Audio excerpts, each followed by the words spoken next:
Les éditions Sixth Street présentent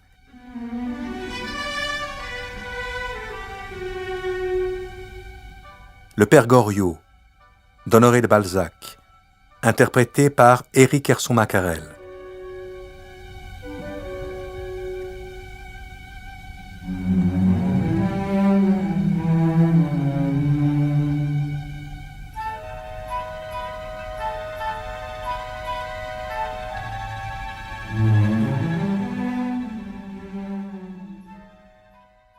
Une pension bourgeoise. Madame Vauquet, née de Conflans, est une vieille femme qui, depuis 40 ans, tient à Paris une pension bourgeoise, établie rue Neuve-Sainte-Geneviève, entre le quartier latin et le faubourg Saint-Marceau. Cette pension, connue sous le nom de la Maison Vauquet, admet également des hommes et des femmes, des jeunes gens et des vieillards, sans que jamais la médisance ait attaqué les mœurs de ce respectable établissement. Mais aussi depuis 30 ans ne s'y était-il jamais vu de jeunes personnes, et pour qu'un jeune homme y demeure, sa famille doit-elle lui faire une bien maigre pension.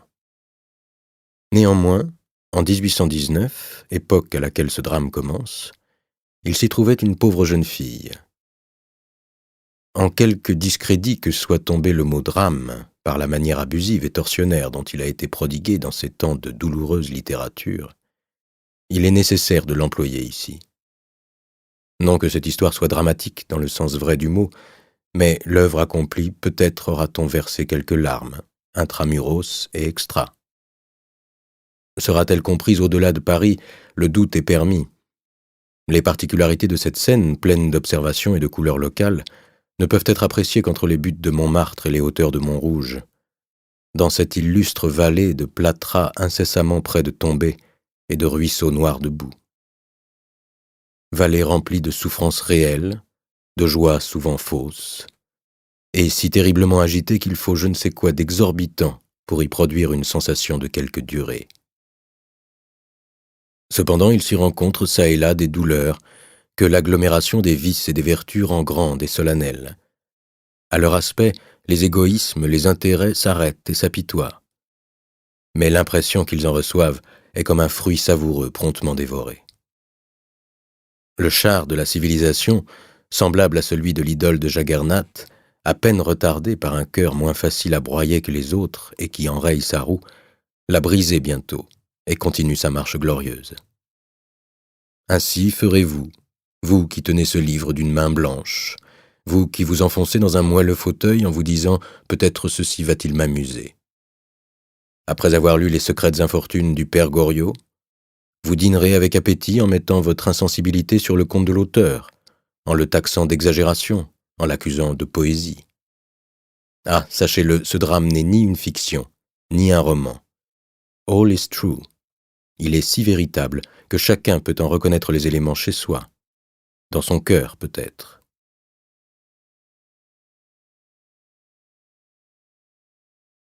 La maison où s'exploite la pension bourgeoise appartient à Madame Vauquet. Elle est située dans le bas de la rue Neuve-Sainte-Geneviève, à l'endroit où le terrain s'abaisse vers la rue de l'Arbalète par une pente si brusque et si rude que les chevaux la montent ou la descendent rarement. Cette circonstance est favorable au silence qui règne dans ces rues, serrées entre le dôme du Val-de-Grâce et le dôme du Panthéon, deux monuments qui changent les conditions de l'atmosphère en y jetant des tons jaunes, en y assombrissant tout par les teintes sévères que projettent leurs coupoles. Là, les pavés sont secs, les ruisseaux n'ont ni bout ni eau, l'herbe croît le long des murs. L'homme le plus insouciant s'y attriste comme tous les passants, le bruit d'une voiture y devient un événement. Les maisons y sont mornes, les murailles y sentent la prison. Un Parisien égaré ne verrait là que des pensions bourgeoises ou des institutions, de la misère ou de l'ennui, de la vieillesse qui meurt, de la joyeuse jeunesse contrainte à travailler. Nul quartier de Paris n'est plus horrible, ni, disons-le, plus inconnu. La rue Neuve-Sainte-Geneviève, surtout, est comme un cadre de bronze, le seul qui convienne à ce récit, auquel on ne saurait trop préparer l'intelligence par des couleurs brunes, par des idées graves. Ainsi que, de marche en marche, le jour diminue et le chant du conducteur se creuse, alors que le voyageur descend aux catacombes. Comparaison vraie. Qui décidera de ce qui est plus horrible à voir, ou des cœurs desséchés, ou des crânes vides. La façade de la pension donne sur un jardinet, en sorte que la maison tombe à angle droit sur la rue Neuve-Sainte-Geneviève, où vous la voyez coupée dans sa profondeur. Le long de cette façade, entre la maison et le jardinet, règne un cailloutis en cuvette, large d'une toise, devant lequel est une allée sablée, bordée de géraniums, de lauriers roses et de grenadiers plantés dans de grands vases en faïence bleue et blanche. On entre dans cette allée par une porte bâtarde surmontée d'un écriteau sur lequel est écrit « Maison Vauqué » et dessous « Pension bourgeoise des deux sexes et autres ». Pendant le jour, une porte à claire-voie, armée d'une sonnette criarde, laisse apercevoir au bout du petit pavé, sur le mur opposé à la rue, une arcade peinte en marbre vert par un artiste du quartier. Sous le renfoncement que simule cette peinture, s'élève une statue représentant l'amour. À voir le vernis écaillé qui la couvre, les amateurs de symboles y découvriraient peut-être un mythe de l'amour parisien qu'on guérit à quelques pas de là. Sous le socle, cette inscription à demi effacée rappelle le temps auquel remonte cet ornement par l'enthousiasme dont il témoigne pour Voltaire, rentré dans Paris en 1777. « Qui que tu sois, voici ton maître. Il l'est, le fut ou le doit être. » À la nuit tombante, la porte à claire-voie est remplacée par une porte pleine. Le jardinet, aussi large que la façade est longue, se trouve encaissé par le mur de la rue et par le mur mitoyen de la maison voisine, le long de laquelle pend un manteau de lierre qui la cache entièrement et attire les yeux des passants par un effet pittoresque dans Paris. Chacun de ces murs est tapissé d'espaliers et de vignes, dont les fructifications grêles et poudreuses sont l'objet des craintes annuelles de Madame Vauqué et de ses conversations avec les pensionnaires. Le long de chaque muraille règne une étroite allée qui mène à un couvert de tilleuls, mot que Madame Vauqué, quoique née de Conflans, prononce obstinément tilleuil, malgré les observations grammaticales de ses hôtes. Entre les deux allées latérales est un carré d'artichauts flanqué d'arbres fruitiers en quenouilles et bordé d'oseilles, de laitues ou de persil.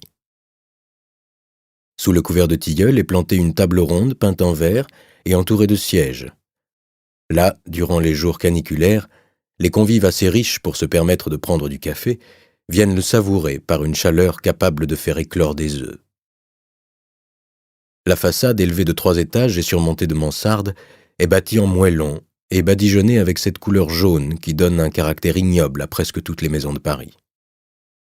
Les 5 croisées percées à chaque étage ont de petits carreaux et sont garnies de jalousies dont aucune n'est relevée de la même manière, en sorte que toutes leurs lignes jurent entre elles. La profondeur de cette maison comporte 2 croisées qui, au rez-de-chaussée, ont pour ornement des barreaux en fer, grillagés. Derrière le bâtiment est une cour large d'environ 20 pieds, où vivent en bonne intelligence des cochons, des poules, des lapins, et au fond de laquelle s'élève un hangar à serrer le bois. Entre ce hangar et la fenêtre de la cuisine se suspend le garde-manger, au-dessous duquel tombent les eaux grasses de l'évier. Cette cour a sur la rue Neuve-Sainte-Geneviève une porte étroite, par où la cuisinière chasse les ordures de la maison en nettoyant cette sentine à grand renfort d'eau, sous peine de pestilence. Naturellement destiné à l'exploitation de la pension bourgeoise, le rez-de-chaussée se compose d'une première pièce éclairée par les 2 croisées de la rue et où l'on entre par une porte-fenêtre. Ce salon communique à une salle à manger, qui est séparée de la cuisine par la cage d'un escalier, dont les marches sont en bois et en carreaux mis en couleur et frottés. Rien n'est plus triste à voir que ce salon meublé de fauteuils et de chaises en étoffe de crin, à raies alternativement mates et luisantes. Au milieu se trouve une table ronde à dessus de marbre Sainte-Anne, décorée de ce cabaret en porcelaine blanche orné de filets d'or effacés à demi que l'on rencontre partout aujourd'hui. Cette pièce, assez mal planchéiée, est lambrissée à hauteur d'appui. Le surplus des parois est tendu d'un papier verni représentant les principales scènes de Télémaque et dont les classiques personnages sont coloriés. Le panneau d'entre les croisées grillagées offre aux pensionnaires le tableau du festin donné au fils d'Ulysse par Calypso. Depuis 40 ans, cette peinture excite les plaisanteries des jeunes pensionnaires, qui se croient supérieurs à leur position en se moquant du dîner auquel la misère les condamne. La cheminée, en pierre, dont le foyer toujours propre atteste qu'il ne s'y fait de feu que dans les grandes occasions, est ornée de 2 vases pleins de fleurs artificielles, vieillies et encagées, qui accompagne une pendule en marbre bleuâtre du plus mauvais goût. Cette première pièce exhale une odeur sans nom dans la langue, et qu'il faudrait appeler l'odeur de pension. Elle sent le renfermé, le moisi, le rance. Elle donne froid, elle est humide au nez, elle pénètre les vêtements. Elle a le goût d'une salle où l'on a dîné, elle pue le service, l'office, l'hospice. Peut-être pourrait-elle se décrire si l'on inventait un procédé pour évaluer les quantités élémentaires et nauséabondes qui jettent les atmosphères catharales et sui generis de chaque pensionnaire, jeune ou vieux. Eh bien, malgré ces plates horreurs, si vous le compariez à la salle à manger qui lui est contiguë, vous trouveriez ce salon élégant et parfumé comme doit l'être un boudoir. Cette salle, entièrement boisée, fut jadis peinte en une couleur indistincte aujourd'hui, qui forme un fond sur lequel la crasse a imprimé ses couches de manière à y dessiner des figures bizarres. Elle est plaquée de buffets gluants sur lesquels sont des carafes échancrées, ternies, des ronds de moirés métalliques, des piles d'assiettes en porcelaine épaisse, à bord bleu, fabriquées à Tournai. Dans un angle est placée une boîte à cases numérotées qui sert à garder les serviettes, ou tachées ou vineuses, de chaque pensionnaire. Il s'y rencontre de ces meubles indestructibles, proscrits partout, mais placés là comme le sont les débris de la civilisation aux incurables. Vous y verriez un baromètre à capucin qui sort quand il pleut, des gravures exécrables qui ôtent l'appétit, toutes encadrées en bois verni à filets dorés, un cartel en écaille incrusté de cuivre, un poêle vert, des quinquets d'argan où la poussière se combine avec l'huile, une longue table couverte en toile cirée, assez grasse pour qu'un facétieux externe y écrive son nom en se servant de son doigt comme de style, des chaises estropiées, de petits paillassons piteux en sparterie qui se déroulent toujours sans se perdre jamais, puis des chaufferettes misérables à trous cassés, à charnières défaites, dont le bois se carbonise. Pour expliquer combien ce mobilier est vieux, crevassé, pourri, tremblant, rongé, manchot, borgne, invalide, expirant, il faudrait en faire une description qui retarderait trop l'intérêt de cette histoire et que les gens pressés ne pardonneraient pas. Le carreau rouge est plein de vallées produites par le frottement ou par les mises en couleur. Enfin, là règne la misère sans poésie, une misère économe, concentrée, râpée. Si elle n'a pas de fange encore, elle a des taches. Si elle n'a ni trou ni haillons, elle va tomber en pourriture. Cette pièce est dans tout son lustre au moment où, vers 7 heures du matin, le chat de Madame Vauquet précède sa maîtresse, saute sur les buffets, y flaire le lait que contiennent plusieurs jattes couvertes d'assiettes et fait entendre son rourou matinal. Bientôt la veuve se montre, attifée de son bonnet de tulle sous lequel pend un tour de faux cheveux mal mis. Elle marche en traînassant ses pantoufles grimacées. Sa face vieillotte, grassouillette, du milieu de laquelle sort un nez à bec de perroquet, ses petites mains potelées, sa personne dodue comme un rat d'église, son corsage trop plein et qui flotte, sont en harmonie avec cette salle où suinte le malheur, où s'est blottie la spéculation, et dont Madame Vauquet respire l'air chaudement fétide sans en être écœurée. Sa figure, fraîche comme une première gelée d'automne, ses yeux ridés dont l'expression passe du sourire prescrit aux danseuses à l'amer renfrognement de l'escompteur, enfin toute sa personne explique la pension, comme la pension implique sa personne. Le bagne ne va pas sans l'argousin. Vous n'imagineriez pas l'un sans l'autre. L'embonpoint blafard de cette petite femme est le produit de cette vie, comme le typhus est la conséquence des exhalaisons d'un hôpital. Son jupon de laine tricotée qui dépasse sa première jupe faite avec une vieille robe, et dont la ouate s'échappe par les fentes de l'étoffe lézardée, résume le salon, la salle à manger, le jardinet, annonce la cuisine et fait pressentir les pensionnaires. Quand elle est là, ce spectacle est complet. Âgée d'environ 50 ans, Madame Vauquet ressemble à toutes les femmes qui ont eu des malheurs. Elle a l'œil vitreux, l'air innocent d'une entremetteuse qui va se gendarmer pour se faire payer plus cher, mais d'ailleurs prête à tout pour adoucir son sort, à livrer Georges ou Pichegru, si Georges ou Pichegru étaient encore à livrer. Néanmoins, elle est bonne femme, au fond, disent les pensionnaires, qui la croient sans fortune en l'entendant geindre et tousser comme eux. Qu'avait été Monsieur Vauquet, elle ne s'expliquait jamais sur le défunt. Comment avait-il perdu sa fortune ? Dans les malheurs, répondait-elle. Il s'était mal conduit envers elle, ne lui avait laissé que les yeux pour pleurer, cette maison pour vivre, et le droit de ne compatir à aucune infortune parce que, disait-elle, elle avait souffert tout ce qu'il est possible de souffrir. En entendant trottiner sa maîtresse, la grosse Sylvie, la cuisinière, s'empressait de servir le déjeuner des pensionnaires internes. Généralement, les pensionnaires externes ne s'abonnaient qu'au dîner, qui coûtait 30 francs par mois. À l'époque où cette histoire commence, les internes étaient au nombre de 7. Le premier étage contenait les 2 meilleurs appartements de la maison. Madame Vauquet habitait le moins considérable, et l'autre appartenait à Madame Couture, veuve d'un commissaire ordonnateur de la République française. Elle avait avec elle une très jeune personne, nommée Victorine Taillefer, à qui elle servait de mère. La pension de ces 2 dames montait à 1800 francs. Les 2 appartements du second étaient occupés l'un par un vieillard nommé Poiret, l'autre par un homme âgé d'environ 40 ans, qui portait une perruque noire, se teignait les favoris, se disait ancien négociant et s'appelait Monsieur Vautrin. Le 3e étage se composait de 4 chambres, dont 2 étaient louées, l'une par une vieille fille nommée Mademoiselle Michonneau, l'autre par un ancien fabricant de vermicelles, de pâtes d'Italie et d'amidon, qui se laissait nommer le père Goriot. Les 2 autres chambres étaient destinées aux oiseaux de passage, à ces infortunés étudiants qui, comme le père Goriot et Mademoiselle Michonneau, ne pouvaient mettre que 45 francs par mois à leur nourriture et à leur logement. Mais Madame Vauquet souhaitait peu leur présence, et ne les prenait que quand elle ne trouvait pas mieux.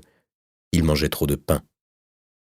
En ce moment, l'une de ces 2 chambres appartenait à un jeune homme venu des environs d'Angoulême, à Paris, pour y faire son droit, et dont la nombreuse famille se soumettait aux plus dures privations afin de lui envoyer 1200 francs par an.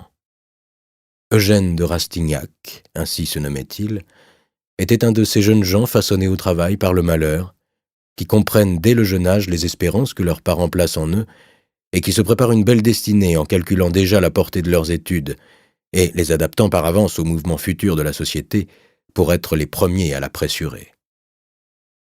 Sans ces observations curieuses et l'adresse avec laquelle il sut se produire dans les salons de Paris, ce récit n'eût pas été coloré des tons vrais qu'il devra sans doute à son esprit sagace et à son désir de pénétrer les mystères d'une situation épouvantable, aussi soigneusement cachée par ceux qui l'avaient créée que par celui qui la subissait. Au-dessus de ce 3e étage était un grenier à étendre le linge, et 2 mansardes où couchait un garçon de peine nommé Christophe et la grosse Sylvie, la cuisinière. Outre les 7 pensionnaires internes, Madame Vauquet avait, bon an mal an, 8 étudiants en droit ou en médecine, et 2 ou 3 habitués qui demeuraient dans le quartier, abonnés tous pour le dîner seulement. La salle contenait à dîner 18 personnes et pouvait en admettre une vingtaine, mais le matin, il ne s'y trouvait que 7 locataires, dont la réunion offrait pendant le déjeuner l'aspect d'un repas de famille. Chacun descendait en pantoufles, se permettait des observations confidentielles sur la mise ou sur l'air des externes et sur les événements de la soirée précédente, en s'exprimant avec la confiance de l'intimité. Ces 7 pensionnaires étaient les enfants gâtés de Madame Vauquet, qui leur mesurait avec une précision d'astronome les soins et les égards, d'après le chiffre de leur pension. Une même considération affectait ces êtres rassemblés par le hasard. Les 2 locataires du second ne payaient que 72 francs par mois. Ce bon marché, qui ne se rencontre que dans le faubourg Saint-Marcel, entre la Bourbe et la Salpêtrière, et auquel Madame Couture faisait seule exception, annonce que ces pensionnaires devaient être sous le poids de malheurs plus ou moins apparents. Aussi, le spectacle désolant que présentait l'intérieur de cette maison se répétait-il dans le costume de ses habitués, également délabrés. Les hommes portaient des redingotes dont la couleur était devenue problématique, des chaussures comme il s'en jette au coin des bornes dans les quartiers élégants, du linge élimé, des vêtements qui n'avaient plus que l'âme. Les femmes avaient des robes passées, reteintes, déteintes, de vieilles dentelles raccommodées, des gants glacés par l'usage, des collerettes toujours rousses et des fichus éraillés. Si tels étaient les habits, presque tous montraient des corps solidement charpentés, des constitutions qui avaient résisté aux tempêtes de la vie, des faces froides, dures, effacées comme celles des écus démonétisés. Les bouches flétries étaient armées de dents avides. Ces pensionnaires faisaient pressentir des drames accomplis ou en action. Non pas de ces drames joués à la lueur des rampes, entre des toiles peintes, mais des drames vivants et muets, des drames glacés qui remuaient chaudement le cœur, des drames continus. La vieille demoiselle Michonneau gardait sur ses yeux fatigués un crasseux abat-jour en taffetas vert, cerclé par du fil d'archal qui aurait effarouché l'ange de la pitié. Son châle à franges maigres et pleurardes semblait couvrir un squelette, tant les formes qu'il cachait étaient anguleuses. Quel acide avait dépouillé cette créature de ses formes féminines? Elle devait avoir été jolie et bien faite. Était-ce le vice, le chagrin, la cupidité? Avait-elle trop aimé? Avait-elle été marchande à la toilette ou seulement courtisane? Expiait-elle les triomphes d'une jeunesse insolente au-devant de laquelle s'étaient rués les plaisirs par une vieillesse que fuyaient les passants? Son regard blanc donnait froid, sa figure rabougrie menaçait. Elle avait la voix clairette d'une cigale criant dans son buisson aux approches de l'hiver.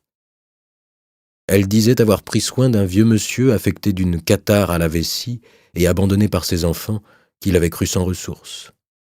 Ce vieillard lui avait légué 1000 francs de rente viagère, périodiquement disputés par les héritiers, aux calomnies desquelles elle était en butte. Quoique le jeu des passions eût ravagé sa figure, il s'y trouvait encore certains vestiges d'une blancheur et d'une finesse dans le tissu qui permettaient de supposer que le corps conservait quelques restes de beauté. Monsieur Poiret était une espèce de mécanique.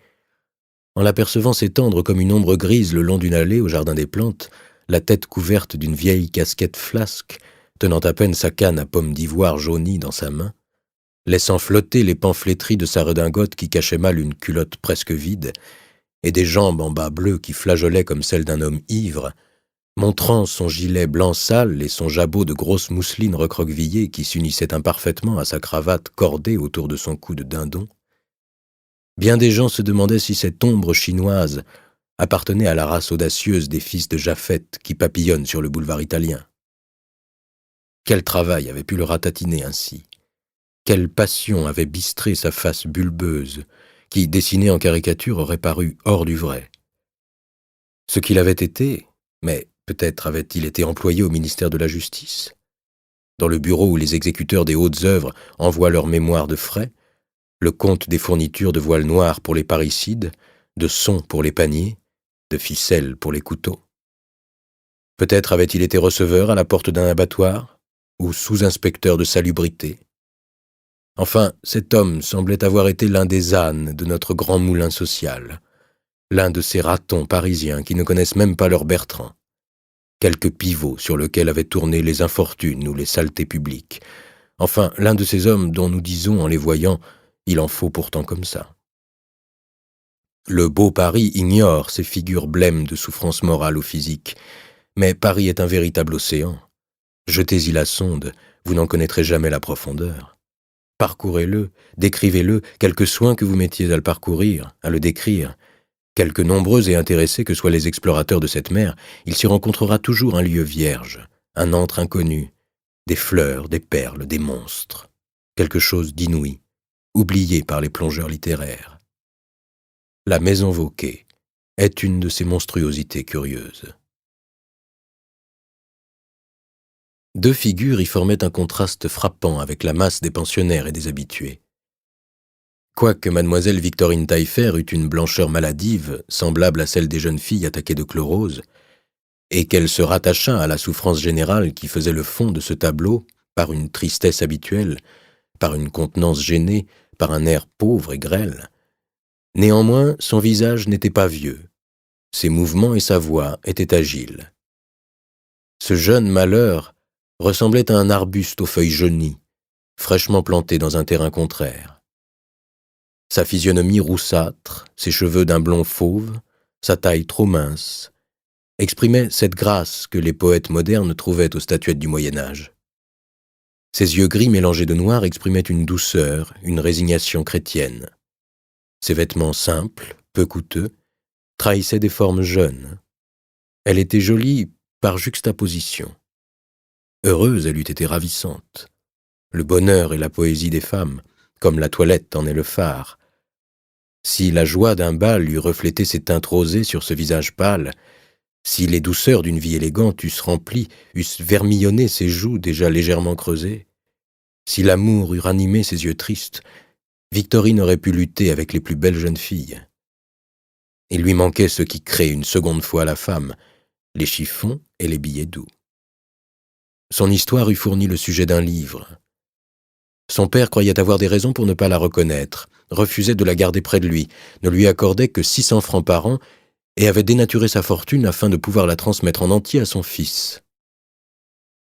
Parente éloignée de la mère de Victorine, qui jadis était venue mourir de désespoir chez elle, Madame Couture prenait soin de l'orpheline comme de son enfant. Malheureusement, la veuve du commissaire ordonnateur des armées de la République ne possédait rien au monde que son douaire et sa pension. Elle pouvait laisser un jour cette pauvre fille, sans expérience et sans ressources, à la merci du monde. La bonne femme menait Victorine à la messe tous les dimanches, à confesse tous les 15 jours, afin d'en faire, à tout hasard, une fille pieuse. Elle avait raison. Les sentiments religieux offraient un avenir à cet enfant désavoué, qui aimait son père, qui tous les ans s'acheminait chez lui pour y apporter le pardon de sa mère, mais qui tous les ans se cognait contre la porte de la maison paternelle, inexorablement fermée. Son frère, son unique médiateur, n'était pas venu la voir une seule fois en 4 ans, et ne lui envoyait aucun secours. Elle suppliait Dieu de dessiller les yeux de son père, d'attendrir le cœur de son frère, et priait pour eux sans les accuser. Madame Couture et Madame Vauquet ne trouvaient pas assez de mots dans le dictionnaire des injures pour qualifier cette conduite barbare.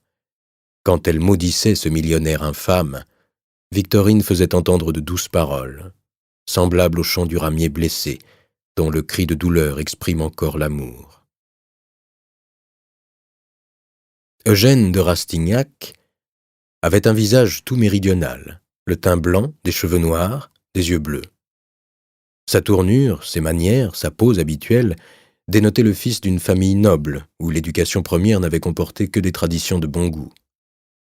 S'il était ménager de ses habits, si les jours ordinaires il achevait d'user les vêtements de l'an passé, néanmoins il pouvait sortir quelquefois mis comme l'est un jeune homme élégant. Ordinairement il portait une vieille redingote, un mauvais gilet, la méchante cravate noire, flétrie, mal nouée de l'étudiant, un pantalon à l'avenant et des bottes ressemelées. Entre ces deux personnages et les autres, Vautrin, l'homme de 40 ans, à favoris peints, servait de transition. Il était un de ces gens dont le peuple dit « voilà un fameux gaillard ». Il avait les épaules larges, le buste bien développé, les muscles apparents, des mains épaisses, carrées et fortement marquées aux phalanges par des bouquets de poils touffus et d'un roux ardent. Sa figure, rayée par des rides prématurées, offrait des signes de dureté que démentaient ses manières souples et liantes. Sa voix de basse taille, en harmonie avec sa grosse gaieté, ne déplaisait point. Il était obligeant et rieur. Si quelque serrure allait mal, il l'avait bientôt démontée, rafistolée, huilée, limée, remontée, en disant « ça me connaît ». Il connaissait tout d'ailleurs. Les vaisseaux, la mer, la France, l'étranger, les affaires, les hommes, les événements, les lois, les hôtels et les prisons. Si quelqu'un se plaignait par trop, il lui offrait aussitôt ses services. Il avait prêté plusieurs fois de l'argent à Madame Vauquet et à quelques pensionnaires, mais ses obligés seraient morts plutôt que de ne pas le lui rendre, tant, malgré son air bonhomme, il imprimait de crainte par un certain regard profond et plein de résolution. À la manière dont il lançait un jet de salive, il annonçait un sang-froid imperturbable qui ne devait pas le faire reculer devant un crime pour sortir d'une position équivoque. Comme un juge sévère, son œil semblait aller au fond de toutes les questions, de toutes les consciences, de tous les sentiments. Ses mœurs consistaient à sortir après le déjeuner, à revenir pour dîner, à décamper pour toute la soirée et à rentrer vers minuit, à l'aide d'un passe-partout que lui avait confié Madame Vauquet. Lui seul jouissait de cette faveur. Mais aussi était-il au mieux avec la veuve, qu'il appelait maman en la saisissant par la taille, flatterie peu comprise. La bonne femme croyait la chose encore facile, tandis que Vautrin seul avait les bras assez longs pour presser cette pesante circonférence. Un trait de son caractère était de payer généreusement 15 francs par mois pour le gloria qu'il prenait au dessert.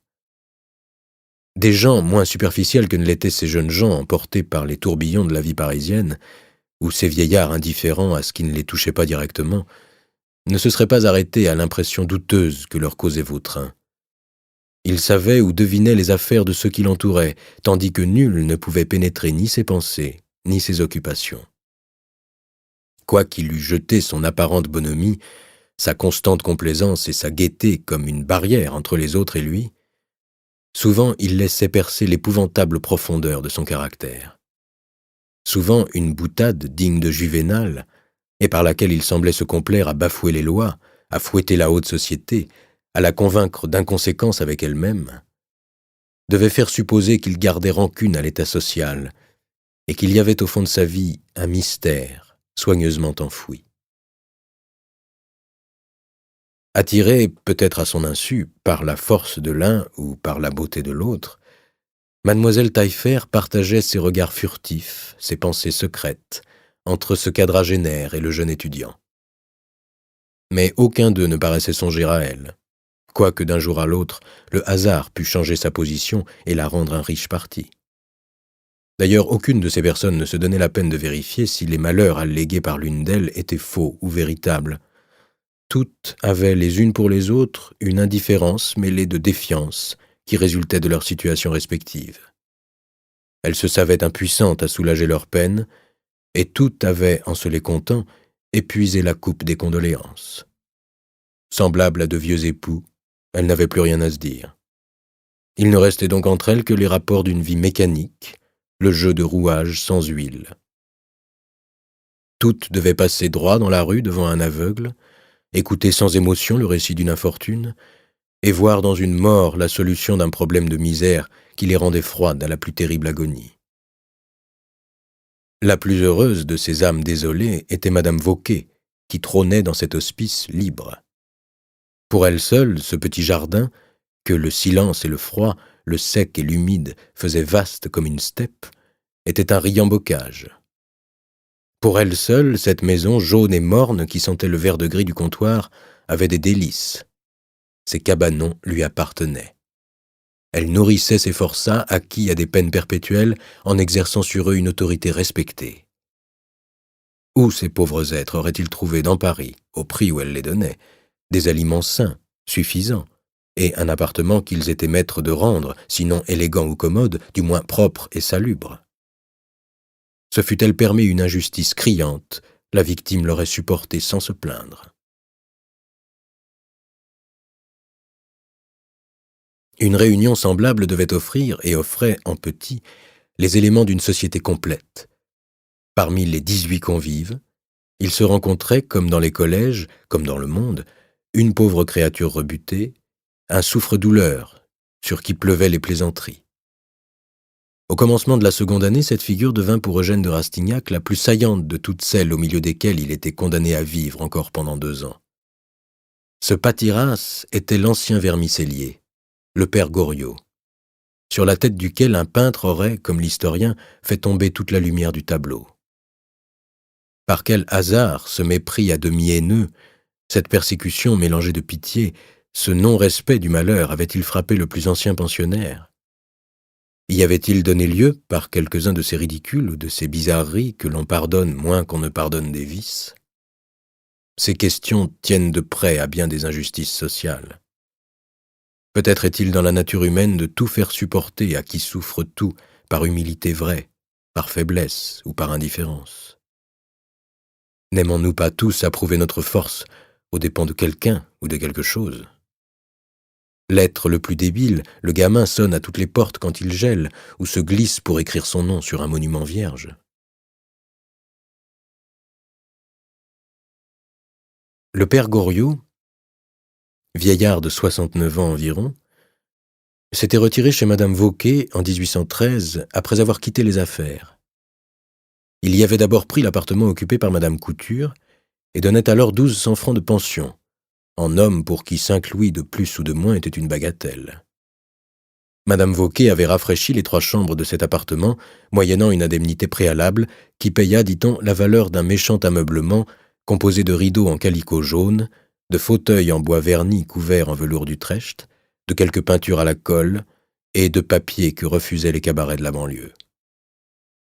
Peut-être l'insouciante générosité que mit à se laisser attraper le père Goriot, qui vers cette époque était respectueusement nommé Monsieur Goriot, le fit-elle considérer comme un imbécile qui ne connaissait rien aux affaires.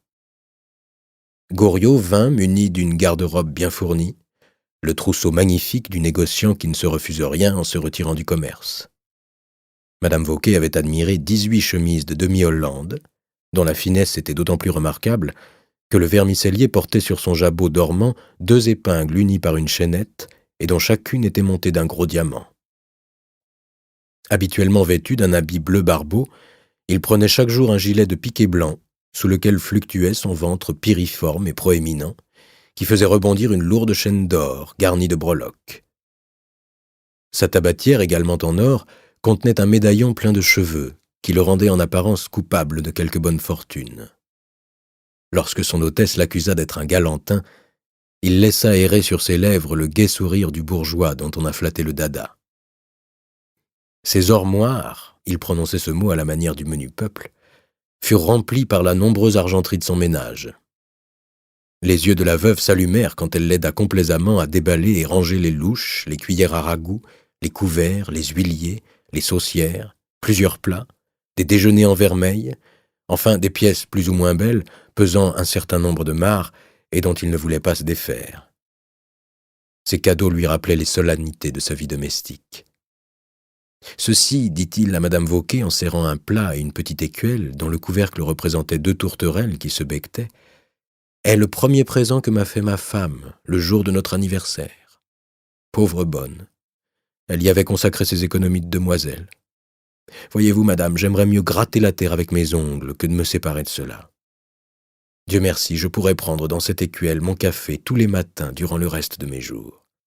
Je ne suis pas à plaindre. J'ai sur la planche du pain de cuit pour longtemps. Enfin, Madame Vauquet avait bien vu de son œil de pie quelques inscriptions sur le grand livre qui, vaguement additionnées, pouvaient faire à cet excellent Goriot un revenu d'environ 8 à 10 000 francs.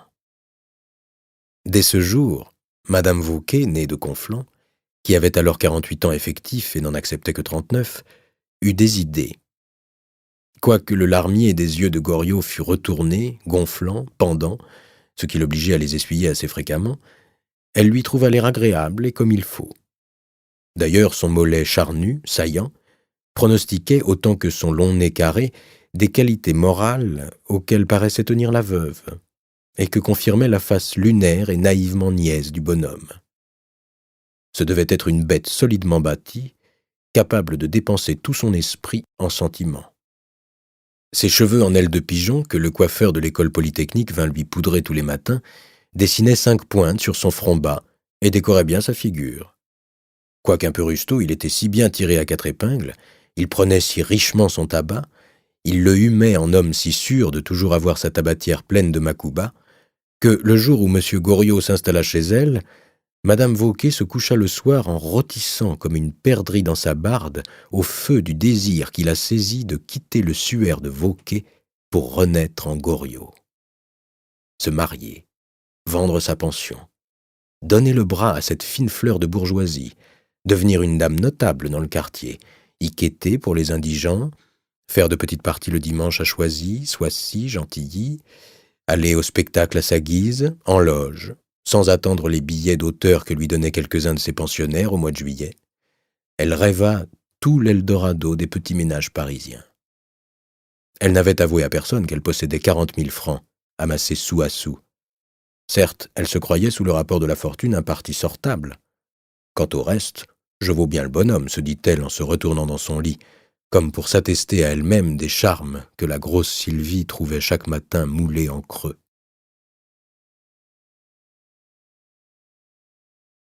Dès ce jour, pendant environ 3 mois, la veuve Vauquet profita du coiffeur de M. Goriot et fit quelques frais de toilette, excusés par la nécessité de donner à sa maison un certain décorum, en harmonie avec les personnes honorables qui la fréquentaient.